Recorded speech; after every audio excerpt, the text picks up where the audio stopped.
Hello and welcome, my name is Meeplish, she, they, and this is Literally Graphic. And today we are looking at Ghost Spider, Volume 1, Dog Days Are Over, and Volume 2, Party People, which were published by Marvel in single issues between 2019 and 2020. These collected trades were published in 2020 and 2021. And while this is numbered 1 and 2, it does tack on to the previous Spider-Gwen series that started in 2015. Jumping in here didn't seem like a huge detriment in my opinion, which was of course one of the goals of the book. Content notes for Child of a Cop, Stalkers, Creepy Old Guys, and Fire. These volumes are rated T. Starting from the top, these volumes are both written by Seanen McGuire, who I had forgotten also wrote Every Heart a Doorway, a book I read last quarter.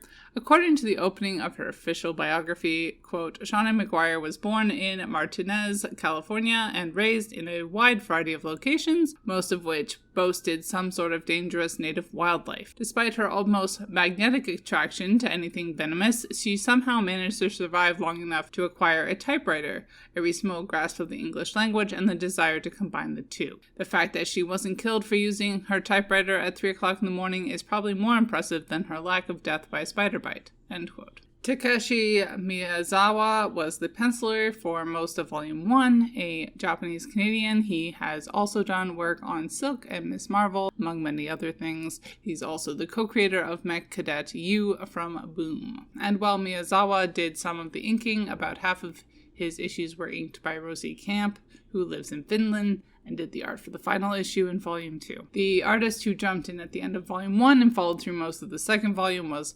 McGuire, an artist who is now apparently working on a new Magic the Gathering comic series. Interesting.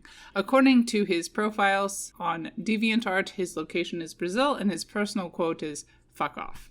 Ian Herring did colors throughout, currently based out of Toronto, according to his Tumblr, quote, splitting his youth between small-town Ontario and smaller-town Cape Breton. Ian was raised on Nintendo and reruns of The Simpsons. Somewhere during this time he learned to draw, end quote. He's also done work on Miss Marvel and Silk as well. Feces Clayton Cowles lettered throughout, apparently also does illustration in his life. Wrapping things up, the assistant editor was Danny Kazem, and editor was Devin Lewis. While Spider-Gwen and subsequently Ghost Spider had piqued my interest in general, I bit the bullet and jumped in largely because it is one of this year's nominees for the Hugo Best Graphic Story or Comic Award. Keywords that came to mind reading these two volumes: coming of age, university student, loner, cops, and adulting. The description of the series on Goodreads is, quote, Gwen Stacy, the former Spider-Woman of Earth 65, makes her way to the Marvel Universe.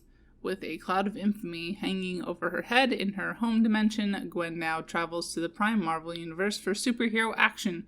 And school? The newest student at ESU is about to get a crash course in multiversity as she splits her time between the world she loves and the world she's just getting to know. But what devious villain has their eyes on Gwen's travels? And is Gwen Stacy, the newly minted Ghost Spider, ready for what comes next? End quote. As someone who likes to see how women and queer people show up in superhero comics, this did remind me a lot of some of my previous reading, although I don't read many superhero stuff these days.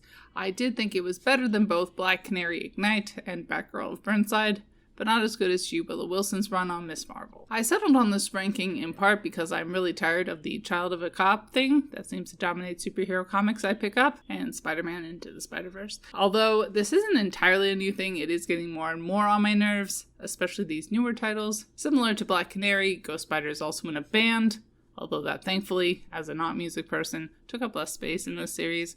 Although I would say my reaction to this particular similarity felt a bit overblown after I did some reflecting and couldn't remember any other supers in my recent past who were in bands. As far as writing and art went, it seemed pretty on par for superhero comics that I pick up. A bit scattered at times, but an interesting concept. Personally, I'm a bigger fan of stories that have more of a group feel. The way Gwen seemed to be falling away from all her relationships and being left all alone wasn't my favorite. That said, perhaps that would have changed if the series had continued. The one standout relationship for me was between Gwen Stacy and her spider suit. The art was a bit stronger than average in my opinion, although I generally dislike Marvel in particular when it comes to their art choices, and the artist seemed equally good at rendering people standing still and in motion, which isn't always the case in superhero comics. As far as representation of gender and sexuality, it was nice to read a female superhero comic that doesn't involve romance, although that doesn't stop several men of various ages creeping on our protagonist, unsurprisingly. Unlike Batgirl of Burnside, it didn't feel like the creator was following a checklist of stereotypes that might appeal to girls in the name of diversifying comics. The costume and posing of Ghost Spider in the frame felt pretty middle of the road when it came to the male gaze. It certainly was not the worst thing I'd ever seen, but the idea of actively avoiding the male gaze does not seem to have been on people's radar either. Racial diversity was present, although largely in the background. Class was not really a thing, and everyone was super abled and up. So yeah, compared to what I expect from superhero comics, this felt pretty average. 3 out of 5 stars. Bio, keep reading and resist white supremacy. And as always, Literally Graphic is created on land that should be given back to the traditional landholders, which in this case is, to my knowledge, the Mississaugas of the Credit First Nation, Anishinaabe people, the Haudenosaunee Confederacy, and the Huron-Wendat Nation.